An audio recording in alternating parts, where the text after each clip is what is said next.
সবাই কেমন আছেন? হাঁসের সেই ফুল ভিডিও নিয়ে চলে আসলাম। প্রথমে আমার হাঁসটা ভালো করে পরিষ্কার করে পুড়িয়ে নিয়েছি। এখন আমি সুন্দর করে কেটে নিচ্ছি।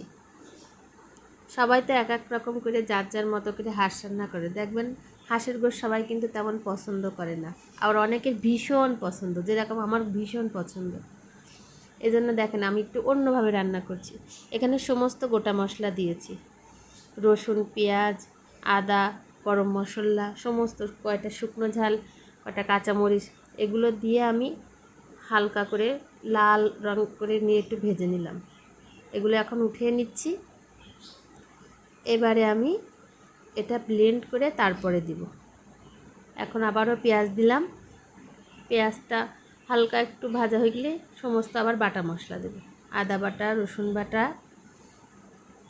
তারপরে হচ্ছে ধনে গুঁড়ো, জিরে গুঁড়ো, ঝাল বাটা, সব কিছু এখন ভালো করে দিয়ে আমি কষিয়ে নিচ্ছি।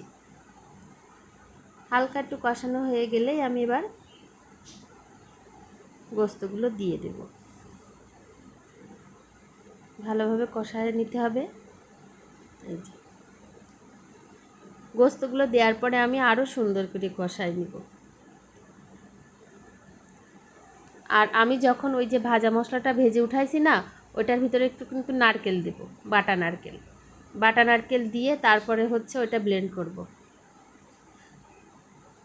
আর এর মধ্যে কিছু আমি এই যে আস্ত নারকেল চিড়ে দিলাম। এটা খেতে আমার মেয়ে খুবই পছন্দ করে, আসলে খেতেও ভালো লাগে।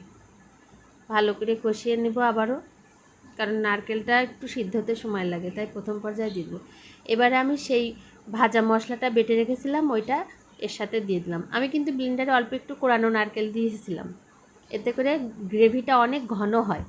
আপনারা একবার ট্রাই করে দেখবেন, নিশ্চয়ই খেতে ভালো লাগবে, অন্যরকম একটা স্বাদ পাবেন। আর কার কেমন লাগে এভাবে রান্না করে খেতে আমাকে অবশ্যই কমেন্ট করে জানাবেন। অনেকেই তো অনেকভাবে রান্না করেন, জানি না আমার রান্না কার ভালো লাগবে কি না লাগবে না। আমি এভাবেই সবসময় হাঁস রান্না করি। মশলাটা একটু ভেজে নিয়ে ভালো করে কষানো হয়ে গেলে এবার আমি ঝোলের পানি দিয়ে দেব। আমার কষানো শেষ। এখন আমি ঢেকে রাখবো। এই যে আমার ফাইনাল লুক। আসলেই খেতে খুব মজা হয়েছিল। ও আর একটা কথা, আমি না এতে জিরা ভাজা দিছি পরে। আমি জিরে তেলে না ভেজে দেওয়া পর্যন্ত আমার কোনো মাংস খেতেই ভালো লাগে না।